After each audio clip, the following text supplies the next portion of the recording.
Agora, começando a sessão 9, essa aqui vai ser a nossa introdução. E o mecanismo que a gente vai trabalhar, ele é acionado por um kame tambor, assim como foi o nosso empurrador da sessão 8. Só que agora esse mesmo kame tambor, ele está acionando dois mecanismos. Tá?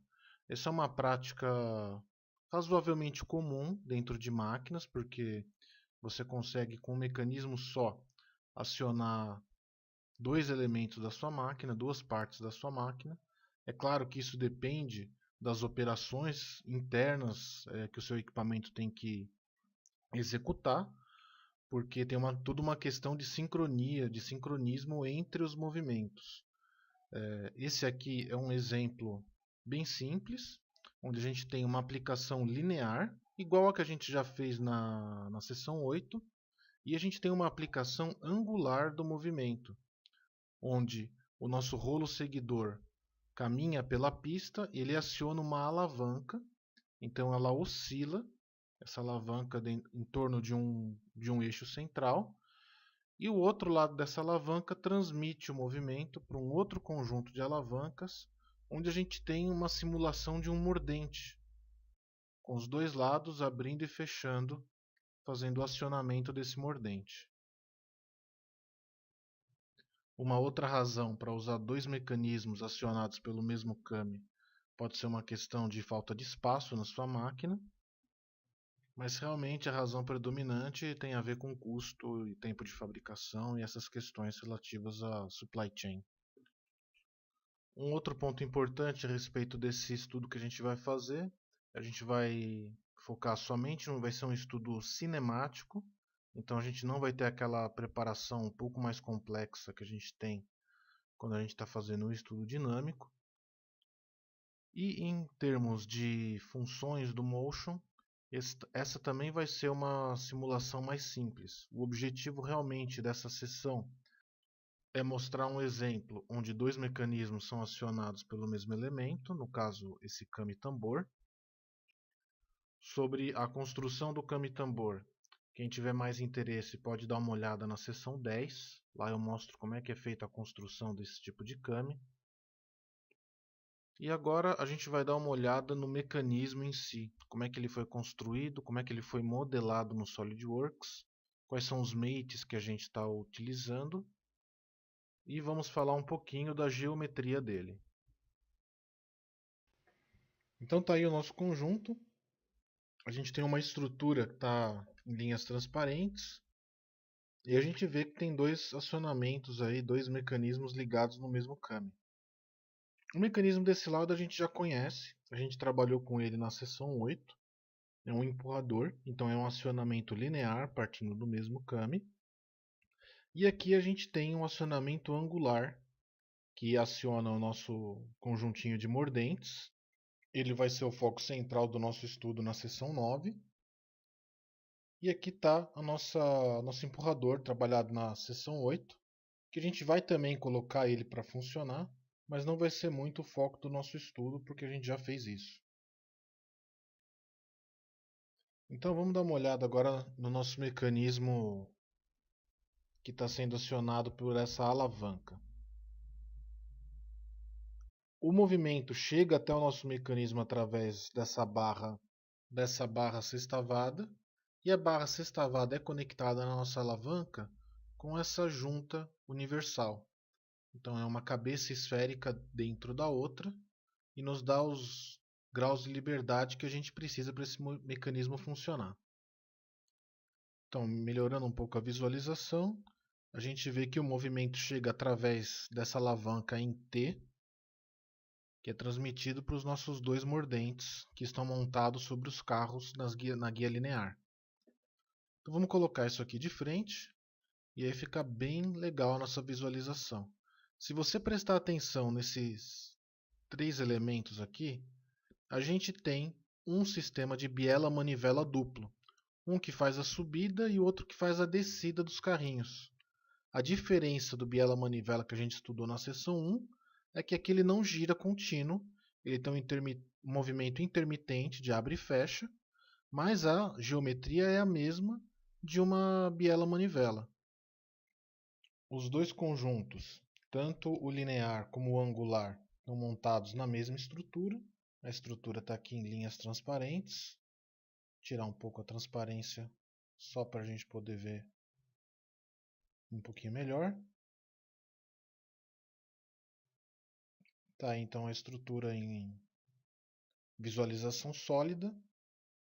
Tá, mas a gente vai deixar transparente para poder ver os dois mecanismos funcionando juntos. Vou colocar de frente isso aqui mais uma vez. Eu quero mostrar uma coisa interessante, que apesar desse mecanismo parecer ser um mecanismo planar, mecanismo plano, ele na verdade não é. Vou colocar aqui a vista de topo e a gente consegue ver melhor. A alavanca, nosso braço sextavado, ele não está trabalhando no mesmo plano do nosso sistema de biela manivela dupla. Tá? Esse tipo de mecanismo é muito mais difícil de calcular manualmente, mas vocês vão ver que aqui no Motion isso aí fica bem mais fácil. Então aí a gente tem um desenho esquemático do nosso sistema. Na linha cheia, nosso conjunto de mordentes está aberto e com a linha tracejada o conjunto está fechado. Em se tratando do empurrador linear, com a linha cheia o conjunto está para trás, na posição recuada, e em linha tracejada ele está avançado.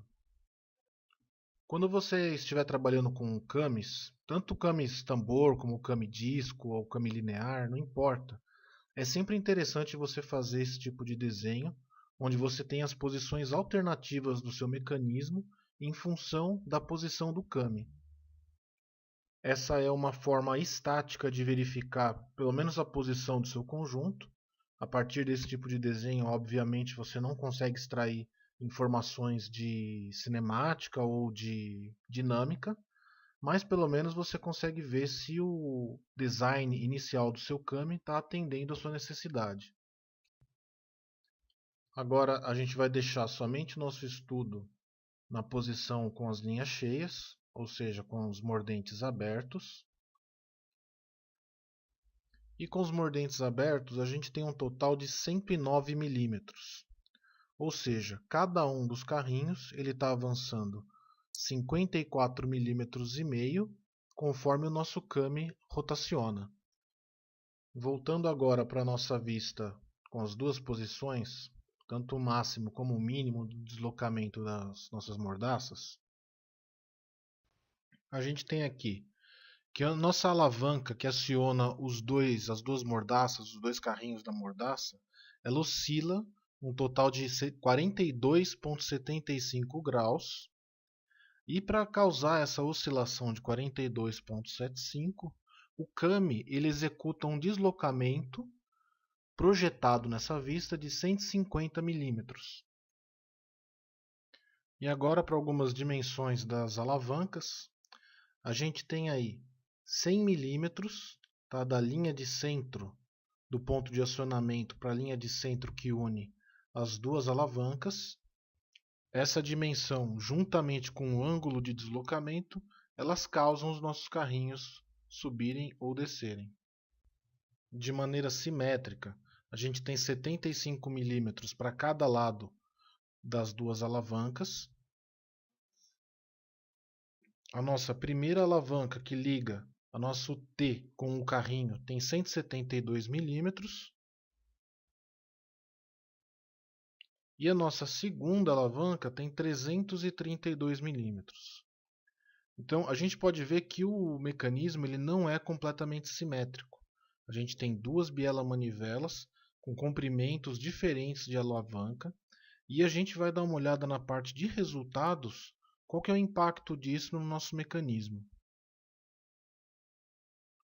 Então agora a gente vai resumir o que a gente vai ver nessa sessão, na sessão 9. Então esse vai ser um estudo cinemático, quer dizer que a gente não vai trabalhar com forças e quer dizer que a gente não vai precisar fazer aquela preparação mais complexa.